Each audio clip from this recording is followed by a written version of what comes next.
अब हम बात करते हैं इलेक्ट्रिक फील्ड के बारे में, ठीक है।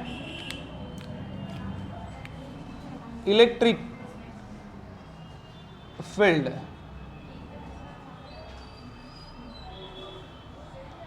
इलेक्ट्रिक फील्ड को हम ई से इंडिकेट करते हैं, है ना। इलेक्ट्रिक फील्ड को हम ई से इंडिकेट करते हैं।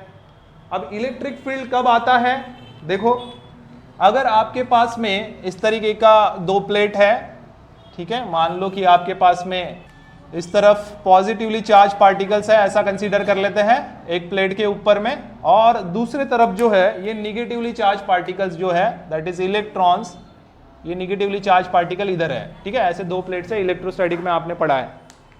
और पॉजिटिव चार्ज पार्टिकल से निगेटिवली चार्ज पार्टिकल के तरफ एक फील्ड यहां पे डेवलप होगा, इसी फील्ड को आप कहोगे इलेक्ट्रिक फील्ड।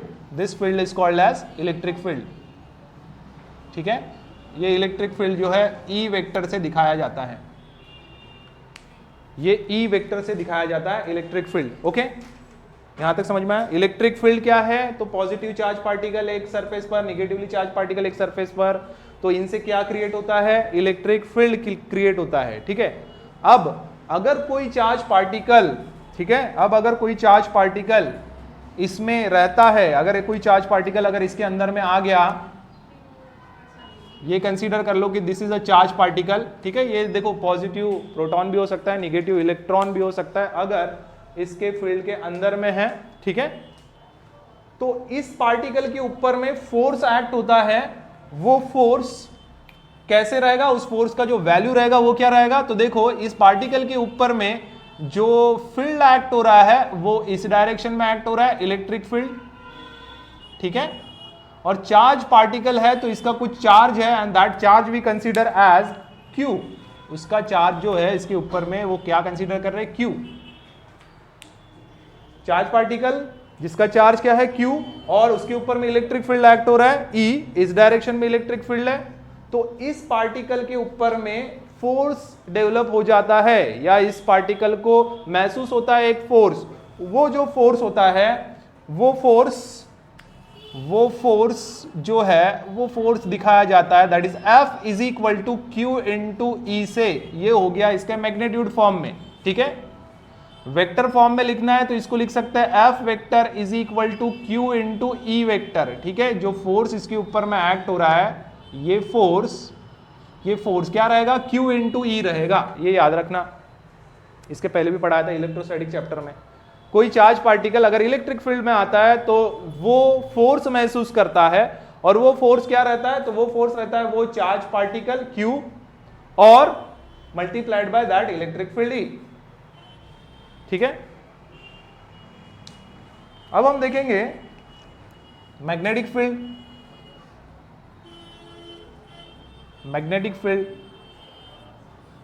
फील्ड को B से इंडिकेट करते हैं, हमने अभी बताया। मैग्नेटिक फील्ड को B से इंडिकेट करेंगे। अब मैग्नेटिक फील्ड जो है वो कैसे आता है, तो मैग्नेटिक फील्ड के लिए भी हम कंसीडर करते हैं कि एक तरफ जो है मैग्नेट का नॉर्थ पोल है, और एक तरफ कंसीडर कर लेते हैं कि मैग्नेट का जो है साउथ पोल है। सो यहां पे मैग्नेटिक फील्ड लाइंस डेवलप हो जाएंगी, या मैग्नेटिक फील्ड रहेंगी। मैग्नेट के सराउंडिंग में क्या रहता है, मैग्नेटिक फील्ड रहता है। तो जो मैग्नेटिक फील्ड का डायरेक्शन है, वो मैग्नेटिक फील्ड का डायरेक्शन नॉर्थ से साउथ की तरफ हम लेते हैं। ये मैग्नेटिक फील्ड का डायरेक्शन हो गया। मैग्नेटिक फील्ड को हम दिखा रहे हैं बी वेक्टर से, जो कि नॉर्थ से साउथ के डायरेक्शन में दिख रहा है। यहां तक क्लियर है, यहां तक क्लियर है। सो अब अगर यहां पे मैग्नेटिक फील्ड में अगर कोई चार्ज पार्टिकल आता है, जैसे मैंने अभी इसके पहले बताया, let us consider this is a charge particle, और ये चार्ज पार्टिकल मूव कर रहा है विद अ वेलोसिटी v, ठीक है। ये चार्ज पार्टिकल मूव कर रहा है विद अ वेलोसिटी v, ये वेलोसिटी v से मूव कर रहा है, और इसके ऊपर में जो मैग्नेटिक फील्ड एक्ट हो रहा है, मैग्नेटिक फील्ड का डायरेक्शन हो गया ये, मैग्नेटिक फील्ड का डायरेक्शन हो गया ये। So according to Fleming's left hand rule, इसके ऊपर में फोर्स एक्ट करना चाहिए, और वो फोर्स एक्ट करेगा। v का डायरेक्शन ये हो गया, b का डायरेक्शन ये हो गया, तो फोर्स अपर डायरेक्शन में एक्ट होगा, जैसे मैंने यहां पे बताया, ठीक है। यहां पे बताया ये फोर्स जो है ऐसे इस डायरेक्शन में एक्ट होगा। तो इस फोर्स का, ये फोर्स क्या कहलाएगा, ये force due to magnetic field कहलाएगा। अब यहां पे हम किसकी बात कर रहे हैं, force due to magnetic field. और यहां पे किसकी बात कर रहे थे, तो force due to electric field. Force due to electric field जो है उसको मैं एफ ई करके इंडिकेट कर देता हूं, और force due to magnetic field है इसको मैं एफ एम करके इंडिकेट कर देता हूं। ये जो एफ वेक्टर है, अगर इसको आप वेक्टर के फॉर्म में अगर लिखते हो तो इसको आप लिख सकते हैं दिस इज चार्ज, वो चार्ज जैसे हमने यहां पे वो चार्ज लिया था, ठीक है, और यहां पे ये लिख सकते हैं this is V vector cross of B vector, ठीक है। एफ का जो डायरेक्शन है वो किधर जा रहा है, इस डायरेक्शन में जा रहा है, तो V vector cross of B vector ऐसा आना चाहिए। ये फोर्स रहेगा ड्यू टू मैग्नेटिक फील्ड किसी पार्टिकल के ऊपर में। यहां तक समझ में आया। और अगर इसको मैग्नेट्यूड फॉर्म में लिखना है तो क्या लिख सकते हैं, देखो वी क्रॉस ऑफ बी है, वी क्रॉस ऑफ बी है तो ये क्रॉस प्रोडक्ट है, तो उसको मैग्नेट्यूड फॉर्म में कैसे लिख सकते हैं, जैसे यहाँ पे पी क्यू था तो पी क्यू साइन थीटा लिखे हमने, तो यहाँ पे क्या लिख सकते हैं, यहाँ पे आप लिख सकते हैं this is F M is equal to this is Q, और ये हो जाएगा वी बी, क्या लिखना पड़ेगा, क्रॉस प्रोडक्ट है तो इनका साइन थीटा, ऐसा लिखना पड़ेगा। मैग्नेट्यूड फॉर्म में आप क्या लिख सकते हैं, ये लिख सकते हैं। वेक्टर फॉर्म में आप क्या लिख सकते हैं, ये लिख सकते हैं। वेक्टर फॉर्म में क्या लिख सकते हैं, ये लिख सकते हैं। ये चीजें समझ में आई क्या? अगर ये समझ में आया तो फिर जो टॉपिक है लॉरेंट्ज फोर्स जो आपको इस चैप्टर में दिया हुआ है, शुरुआत में दिया है, वो लॉरेंट्ज फोर्स क्या होता है, कैसे निकल के आता है, वो समझ में आएगा। ठीक है, लॉरेंट्ज फोर्स हम देख रहे हैं। अभी बुक में आपको एफ करके ये फोर्स दिया होगा, आप अगर कंसिडरेशन के लिए आपको और इसको फील करना है कि लॉरेंट्ज फोर्स ये करके, तो आप इसको एफ एल करके भी लिख सकते हैं। ठीक है, लॉरेंट्ज फोर्स क्या होगा, तो लॉरेंट्ज फोर्स ये होगा, मान लो कि एक तरफ हम ले रहे हैं magnetic field north pole and this is south pole, तो अभी मैंने बताया नॉर्थ पोल से साउथ पोल के तरफ जो रहेगा ये मैग्नेटिक फील्ड रहेगा, तो मैग्नेटिक फील्ड का डायरेक्शन आप कुछ ऐसा ले सकते हैं, this is the magnetic field which is denoted by B. ठीक है, बी वेक्टर से आप डिनोट कर सकते हैं इसको, मैग्नेटिक फील्ड को। और कंसीडर करते हैं कि एक प्लेट है, यहां पे कुछ ऐसी प्लेट ले लेते हैं, यहां पे एक प्लेट लेते हैं, ठीक है, this is the magnetic field B vector. ये दो प्लेट हमने कंसीडर किया, और इस प्लेट पर, इसके एक प्लेट पर हम कंसीडर करते हैं there is a positively charge particle, और एक तरफ जो है कंसीडर करते हैं निगेटिवली चार्ज पार्टिकल, दूसरे प्लेट के ऊपर में निगेटिवली चार्ज पार्टिकल है। So obviously there is a electric field, इनके बीच में क्या देखने को मिलेगा आपको, इलेक्ट्रिक फील्ड देखने को मिलेगा। सो ये इलेक्ट्रिक फील्ड का डायरेक्शन कुछ हम ऐसा ले लेते हैं, ठीक है, this is the electric field. Electric field का डायरेक्शन हो गया, तो मैं इसको दिखा रहा हूं ई वेक्टर से, इलेक्ट्रिक फील्ड हो गया, ये हो गया मैग्नेटिक फील्ड। अब कोई चार्ज पार्टिकल है, जो आ रहा है, इधर से आ रहा है, मान लो आपने इधर से चार्ज पार्टिकल को भेजा, तो ये चार्ज पार्टिकल जो यहां पे आ रहा है, ये कंसीडर किया, तो ये क्या हो रहा है, ये जाएगा विद वेलोसिटी, मतलब इसकी वेलोसिटी v रहेगी, तो वेलोसिटी का डायरेक्शन कुछ ऐसा रहेगा, वो आ रहा है इस डायरेक्शन में, वेलोसिटी का डायरेक्शन कुछ ऐसा हो जाएगा। और किस में आ गया वो आ गया मैग्नेटिक फील्ड में भी, और वो आ गया इलेक्ट्रिक फील्ड में भी। ठीक है, बराबर ध्यान देना।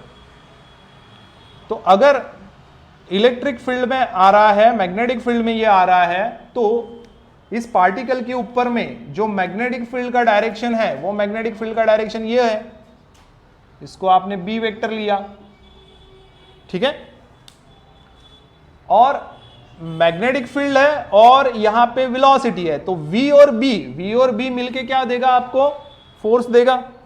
वेलोसिटी और b है तो ये क्या देगा, फोर्स देगा। और फोर्स के लिए आप कौन सा रूल अप्लाई करोगे, Fleming's left hand rule apply करोगे। फ्लेमिंग्स लेफ्ट हैंड रूल में ये हो गया वेलोसिटी का डायरेक्शन, ये हो गया मैग्नेटिक फील्ड का डायरेक्शन, तो फोर्स आएगा ऊपर, फोर्स जाएगा ऊपर, जाएगा ना। तो यहां पे जो फोर्स का डायरेक्शन है, फोर्स का डायरेक्शन मैं कुछ इस तरीके से दिखा देता हूं, ठीक है। ये फोर्स किसकी वजह से है, तो ये फोर्स है ड्यू टू मैग्नेटिक फील्ड की वजह से, समझ में आया। लेकिन एट द सेम टाइम इसी पार्टिकल के ऊपर में इलेक्ट्रिक फील्ड भी एक्ट हो रहा है ना। इलेक्ट्रिक फील्ड का डायरेक्शन किधर है, इस डायरेक्शन में है, इलेक्ट्रिक फील्ड का डायरेक्शन इस डायरेक्शन में है, तो ये हो गया इलेक्ट्रिक फील्ड का डायरेक्शन, यहां पे क्लियर है। इलेक्ट्रिक फील्ड का डायरेक्शन है, और इलेक्ट्रिक फील्ड का डायरेक्शन है या इलेक्ट्रिक फील्ड इस चार्ज पार्टिकल के ऊपर में एक्ट हो रहा है, तो ड्यू टू इलेक्ट्रिक फील्ड इस चार्ज पार्टिकल के ऊपर में एक फोर्स एग्जर्ट होगा, ठीक है। This is the force due to electric field, ठीक है। ये फोर्स जो है, ये फोर्स जो हम दिखा रहे हैं, एफ क्या बोलेंगे, एफ ई बोलेंगे, एफ ई। अभी बोला ना, जिस डायरेक्शन में इलेक्ट्रिक फील्ड है बराबर है, उसी के डायरेक्शन में क्या होता है, फोर्स एग्जर्ट होता है उस चार्ज पार्टिकल के ऊपर में। ये इलेक्ट्रिक फील्ड है तो उसी के डायरेक्शन में क्या होता है, फोर्स एग्जर्ट होता है। तो ये इलेक्ट्रिक फील्ड ऐसा एक्ट हो रहा है, तो ड्यू टू इलेक्ट्रिक फील्ड उस चार्ज पार्टिकल के ऊपर में इस डायरेक्शन में फोर्स एक्ट होना चाहिए। तो वो फोर्स हमने क्या लिया, एफ ई लिया। बात समझ में आई? तो ये जो दो चीजें हैं वो हम दिखा देते हैं। Force due to electric field, ठीक है, हम यहां पे दिखाएंगे force due to electric field, field is क्या रहता है, force due to electric field. मैं इसको एफ ई करके लिख देता हूं, वेक्टर फॉर्म में लिखना है तो ऐसा लिख सकता हूं, that is Q into E vector. ऐसा ही होता है, उसके ऊपर में फोर्स ये रहेगा। और force due to magnetic field, magnetic field, force due to magnetic field उस चार्ज पार्टिकल के ऊपर में क्या रहेगा, एफ एम, मैग्नेटिक फील्ड के वजह से लिख देते हैं। और ये क्या रहता है, अभी मैंने बताया फॉर्मूले के हिसाब से, दैट इज क्यू। और इसको कैसे लिख रहे हैं, वेक्टर फॉर्म में। वेक्टर फॉर्म में लिख रहे हैं तो क्या आएगा, V vector cross of B vector, बराबर है, V vector cross of B vector. तभी तो एफ इधर गया, ये फोर्स का डायरेक्शन लिया आपने, ठीक है। So this is equation 1 and this is equation 2। दो फोर्सेस एक्ट हो रहे हैं, एक इधर एक इधर। अब इन दो फोर्सेस का जो रिजल्टेंट रहेगा, इन दो फोर्सेस का जो रिजल्टेंट रहेगा वो फोर्स लॉरेंट्ज फोर्स कहलाएगा। क्या कहलाएगा, वो फोर्स लॉरेंट्ज फोर्स कहलाएगा। जो फोर्स इलेक्ट्रिक फील्ड और मैग्नेटिक फील्ड की वजह से बन रहा है, उन फोर्सेस का जो रिजल्टेंट है वो हो गया आपका लॉरेंट्ज फोर्स। तो यहां पे आप लिख सकते हैं देयरफॉर लॉरेंट्ज फोर्स, ठीक है, दैट इज एफ एल करके आपने इंडिकेट किया। तो Lorentz force, therefore Lorentz force is F L vector is equal to, it is F E vector plus F M vector, ठीक है। इन दो फोर्सेस का क्या रहेगा, एडिशन रहेगा। वेक्टर चैप्टर में 11th के वेक्टर चैप्टर में आपको देखने को मिलेगा कि अगर मान लो कि आप कोई पैरेललोग्राम कंसीडर करते हैं और पैरेललोग्राम के दो, मतलब आपके पास में मान लो दो वेक्टर्स होंगे और दो वेक्टर्स जो है वो आप कंसीडर करते हैं कि पैरेललोग्राम के दो साइड्स है। जैसे मान लो यहां पे मैं एफ ई वेक्टर लेता हूं और यहां पे मैं एफ एम वेक्टर ले रहा हूं, ठीक है। पैरेललोग्राम रूल जो है वो मैं बता रहा हूं, ये लिखा गया है पैरेललोग्राम रूल के हिसाब से। तो कंसीडर करते हैं आपके पास में दो वेक्टर्स है और दो वेक्टर्स किसी पैरेललोग्राम की दो साइड्स है, तो उसका जो रिजल्टेंट वेक्टर बनता है, उसका जो रिजल्टेंट वेक्टर हम मान के चल रहे हैं वो कौन सा है, एफ एल वेक्टर है, ये मान के चल रहे हैं। वो resultant vector F L vector according to the parallelogram law ये बनता है कि जो एक वेक्टर है फर्स्ट वेक्टर प्लस ये जो सेकंड वेक्टर है पैरेललोग्राम का, दो साइड है, उनके वेक्टर्स का क्या है, एडिशन होगा। ऐसा कहता है पैरेललोग्राम लॉ। तो वो लॉ यहां पे अप्लाई किया गया है, या फिर आप ये लॉ जो है ट्रायंगल लॉ के हिसाब से भी आता है, वो वेक्टर में आपको, वेक्टर चैप्टर में आपको समझ में आएगा 11th के, ठीक है। इतना समझ लीजिए कि पैरेललोग्राम लॉ के हिसाब से हमने इसको लिख दिया है, ठीक है। आगे का जो वैल्यू है वो कैसा हम लिख सकते हैं, एफ ई को आप लिख सकते हैं it is Q into E vector, देखो इक्वेशन 1 के हिसाब से। और इक्वेशन 2 के हिसाब से आप क्या लिख सकते हैं, this is Q into V vector cross of B vector, ऐसा लिख सकते हैं। विच इज इक्वल टू, यहां से क्या कॉमन निकलेगा, क्यू कॉमन निकलेगा और यहां पे बचेगा E vector plus V vector cross of B vector, and this is the Lorentz force, this is the equation of a Lorentz force. कुछ इस तरीके का ब्रैकेट दे दो, लॉरेंट्ज फोर्स निकालना रहा तो आप ये इक्वेशन जो है वो यूज कर सकते हैं। This is expression for Lorentz force, ठीक है। लॉरेंट्ज फोर्स हमेशा याद रखो कि ये लॉरेंट्ज फोर्स कब आता है, किसके बारे में इंडिकेट करता है, कब इंडिकेट होता है ये, कि जब मैग्नेटिक फील्ड भी होता है और जब इलेक्ट्रिक फील्ड भी होता है। कोई पार्टिकल मैग्नेटिक फील्ड में भी आता है और इलेक्ट्रिक फील्ड में भी प्रेजेंट है, दोनों इसमें दोनों चीजें हो रही है एक साथ, तो कौन सा फोर्स आता है उसके ऊपर में एक्सर्ट होता है, लॉरेंट्ज फोर्स एक्सर्ट होता है। तो यहां पे अगर आपको दिखाना है तो यहां पे आप इन दोनों का रिजल्टेंट ये देखो, ये पैरेललोग्राम बन रहा है, एक पैरेललोग्राम बनेगा यहां पे, ध्यान देना, पैरेललोग्राम के दो साइड्स ले सकते हैं आप यहां पे, जैसे मैंने अभी बताया। ये मान लो ऐसा ऐसा कर देता हूं मैं, इसको ऐसा बना देता हूं, तो एक पैरेललोग्राम बनेगा कि नहीं। तो ये पैरेललोग्राम के दो साइड्स हो गए, एफ ई हो गया और एफ एम हो गया, पैरेललोग्राम के दो साइड। तो इन दोनों का रिजल्टेंट कैसे निकाला था मैंने, ये डायग्राम लिया था ऐसे और बोला था ये ऐसा पैरेललोग्राम है, ये बोला मैंने एफ ई वेक्टर है, ये बोला मैंने एफ एम वेक्टर है। तो इसका जो रिजल्टेंट है ये ऐसा निकाला था आपने, है ना, it is F L vector बोल दिया आपने, ऐसा रिजल्टेंट डायगोनल बनता है पैरेललोग्राम का। तो इसका जो डायगोनल बनेगा ये ऐसा रिजल्टेंट वेक्टर ये होगा। तो ये एफ एल वेक्टर जो है वो इधर में एक्ट हो रहा है, इनके वजह से कोई पार्टिकल ऐसा आएगा तो लॉरेंट्ज फोर्स उसके ऊपर में ऐसा एक्ट होगा, ठीक है। कोई पार्टिकल इलेक्ट्रिक फील्ड और मैग्नेटिक फील्ड में ऐसा आएगा तो उसके ऊपर में जो लॉरेंट्ज फोर्स एक्ट होगा वो ऐसा, मतलब पार्टिकल को ऐसा इधर धकेलने की कोशिश करेगा वो लॉरेंट्ज फोर्स हमने देखा, उसका इक्वेशन हमने ये देखा। आई होप ये समझ में आया होगा आपको, ठीक है।